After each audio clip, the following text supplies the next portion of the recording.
हाजिर हूँ फिर एक और नई कहानी लेके। आशा करता हूँ आपको ये कहानी पसंद आएगी। सुबह का समय था और लगभग 50 वर्षीय व्यक्ति तालाब की ओर से दौड़ा चला आ रहा था। उस व्यक्ति का नाम छोटे लाल था। जैसे ही वो हरिया के घर के नज़दीक पहुंचा तो चिल्लाते हुए कहता है, अरे ओ हरिया, कहाँ मर गया? तालाब में एक लाश तैर रही है। हरिया सुनते ही घर से निकलता है और कहता है, क्या हुआ भैया, थोड़ा ध्यान से देखते, लाश नहीं होगी। हरिया की पत्नी घर के द्वार से सब सुन रही थी। छोटे लाल ने हरिया से कहा, अरे हरिया, वो लाश ही है, मेरी तो देखते ही जान निकल गई। तुम्हें विश्वास ना हो तो खुद चल के देख लो। हरिया और छोटे लाल तालाब की ओर निकले ही थे कि हरिया की पत्नी ने गांव में जाकर कह दिया कि तालाब में लाश पड़ी हुई है। हरिया और छोटे लाल तालाब के पास पहुंचे। हरिया ने तालाब में हर तरफ देखा लेकिन उसे लाश कहीं नजर नहीं आई। छोटे लाल कह रहा था कि लाश यहीं पीपल के पेड़ के पास तालाब में तैर रही थी। तब तक वहां गांव के अन्य लोग भी पहुंच गए। सबने मिलकर देखा तो तालाब में कहीं भी लाश नहीं थी। हरिया ने छोटे लाल से कहा, मुझे लगता है तुझे कोई वहम हुआ है, लाश वाश नहीं है। छोटे लाल ने हरिया का जवाब देते हुए कहा, अरे हरिया, ये बता, मैं झूठ क्यों बोलूँगा और झूठ बोल के मुझे क्या मिल जाएगा? गांव का एक व्यक्ति कहता है, अरे छोटे लाल, तुम झूठ नहीं बोल रहे हो, लेकिन कभी कभी वहम हो जाता है, बाकी बात और कुछ नहीं है। सबने मिलकर छोटे लाल से कहा कि तुझे वहम होगा, तो छोटे लाल ने भी मान लिया कि उसे वहम होगा। लेकिन छोटे लाल को पूरा विश्वास था कि उसने तालाब में लाश देखी थी। हरिया घर पहुंचा तो उसके घर में सभी महिलाएं इस इंतज़ार में बैठी थी कि उसमें किसकी लाश है। हरिया के आते ही सब पूछने लगी कि तालाब में किसकी लाश है। हरिया ने जवाब देते ही कहा, अरे भाभी, किसी की लाश नहीं है तालाब में, वो तो बस छोटे लाल को कोई वहम हुआ होगा कि लाश है। रात में कोई सपना देखा होगा, इसलिए उसे सुबह अचानक तालाब में कोई दिखाई दे गया होगा। वह सभी महिला अपने अपने घर चली जाती हैं, लेकिन गांव में इस तरह की बातें आग की तरह फैल जाती हैं। आधे एक घंटे बाद ये बात पूरे गाँव में फैल गई थी। कुछ लोगों को लग रहा था कि ये मात्र छोटे लाल का वहम है, तो कुछ ये भी मान रहे थे कि शायद तालाब में लाश थी। लेकिन जब सब गए होंगे तो वो कहीं गायब हो गई होगी। बहरहाल सच क्या था ये तो किसी को नहीं पता था, लेकिन सिर्फ लाश के डर से ही गांव वालों ने अपने बच्चों को तालाब के पास जाने से इनकार कर दिया था। जिन्हें लग रहा था कि वहां लाश नहीं है, उन्होंने भी अपने बच्चों को तालाब में जाने से मना कर दिया था। भले ही गांव वालों को लग रहा था कि वह छोटे लाल का एकमात्र वहम है, लेकिन पूरा गांव उस लाश के डर से जरूर डरा हुआ था। लगभग 1 महीना बीत गया, लेकिन दोबारा फिर कभी किसी को तालाब में लाश नहीं दिखी। अब तालाब पर दोबारा बच्चे और बूढ़े सभी जाने लगे थे। गर्मियां भी खत्म होने वाली थी। 14 जून के आसपास साल की पहली बारिश भी हो गई, लेकिन दोबारा किसी ने उस लाश को नहीं देखा। धीरे धीरे बारिश से ही तालाब में थोड़ा पानी बढ़ गया। 14 जून से बारिश शुरू हुई थी और 20 जुलाई आ गई। हर रोज बादल बरसते रहे, लेकिन लगभग जुलाई के अंत में ही बहुत तेज बारिश हुई और तेज बारिश के कारण तालाब की नहर खोलने तक की नौबत आ गई।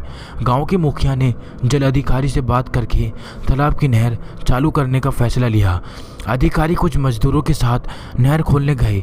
जहां नहर से पानी तालाब से बाहर की ओर जाना था, वहीं लाश दिखाई दी। जब मजदूरों को लाश दिखी तो उन्होंने नहर खोलने से पहले तय किया कि ये बात अधिकारी को बताई जाए। अधिकारी थोड़ी ही दूर मुखिया के साथ बात कर रहा था। जब मजदूर अधिकारी के पास पहुंचे और अधिकारी को बात बताई, जहां नहर है वहीं एक लाश पड़ी है। जैसे ही मुखिया ने सुना तो वो समझ गया कि ये वही लाश है। मुखिया ने थोड़ा भी समय नहीं लिया और दौड़कर नहर के पास पहुंच गया। लाश को देखते ही मुखिया के पसीने छूट गए, क्योंकि उस लाश में उसके मरे हुए पिताजी की छवि दिख रही थी। मजदूरों ने पहले लाश के चेहरे पर गौर नहीं किया था। जब मुखिया ने उन्हें बताया कि इसमें मेरे मरे हुए पिताजी की छवि दिख रही है, तो उन्होंने लाश को देखा तो उन्हें भी अपने सगे संबंधियों के चेहरे दिखने लगे, जिन्होंने कुछ समय पहले ही इस दुनिया को अलविदा कहा था। सारे मजदूर कांप उठे। बारिश में भी शरीर पर पसीना आ गया था। मुखिया और अधिकारी के साथ खड़ा तो था, लेकिन डर से कांप रहा था। मुखिया ने लाश की सूचना पुलिस को दी। मौके पर ही पुलिस पहुंच गई। पुलिस ने आके देखा और तय किया कि नहर को धीरे धीरे खोलें तो उस पार लाश आसानी से निकली जा सकती है। मजदूर डर से कांप रहे थे, लेकिन उन्होंने किसी तरह नहर को खोलने का कार्य शुरू किया। दूसरी तरफ 2 पुलिसकर्मी लाश पकड़ने के लिए खड़े थे। मजदूर धीरे धीरे नहर खोलने का कार्य कर रहे थे।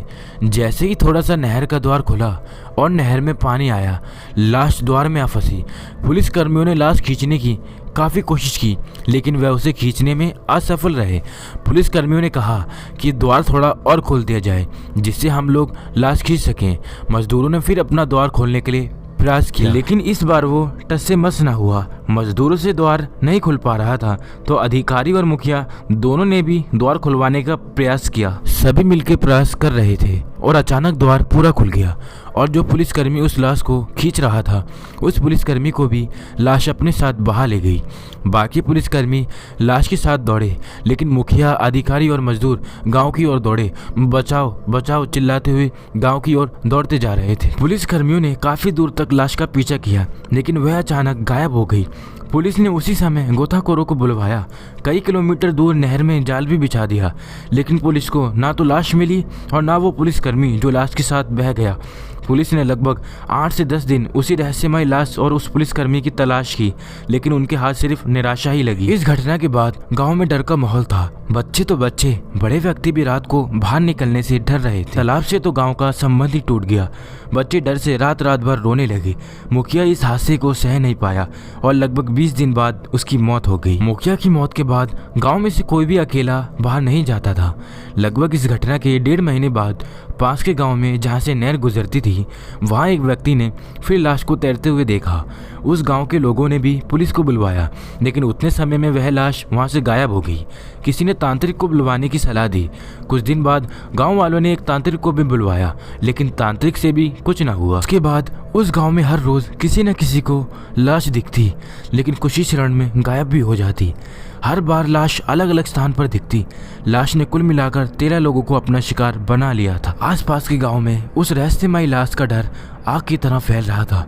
लोगों ने डर की वजह से किसी भी तालाब के पास जाना बंद कर दिया। बादल में बिजली भी कड़कती तो जैसे आज लाश कह रही है कि वो किसी और को ले आएगी। बारिश की एक एक बूंद एक तीर की तरह लगती थी। बारिश की बूंद जो लोगों पर घाव कर रही थी, वह घाव दिख जरूर नहीं रहा था, लेकिन इस घाव से इंसान अंदर ही अंदर मर रहा था। यह खबर एक ब्राह्मण को पता चली कि एक तैरती हुई लाश लोगों को अपना शिकार बना रही है, तो वो ब्राह्मण उस गांव में आया जहां लाश को आखिरी बार देखा गया था। उस ब्राह्मण का नाम पंडित आचार्य था। उस ब्राह्मण ने अपनी तंत्र मंत्र से तैरती हुई लाश को आजीवन में अदृश्य कर दिया और बिना रुके तैरते रहने के लिए वादा लिया। उसके बाद वह लाश किसी को दिखाई नहीं दी, लेकिन डर आज भी बना हुआ है। आज भी उस गांव के लोग तैरती हुई लाश के नाम से कांपने लगते हैं। दोस्तों, एक रिक्वेस्ट है, अगर वीडियो अच्छी लगी हो तो लाइक एंड सब्सक्राइब जरूर कर दें।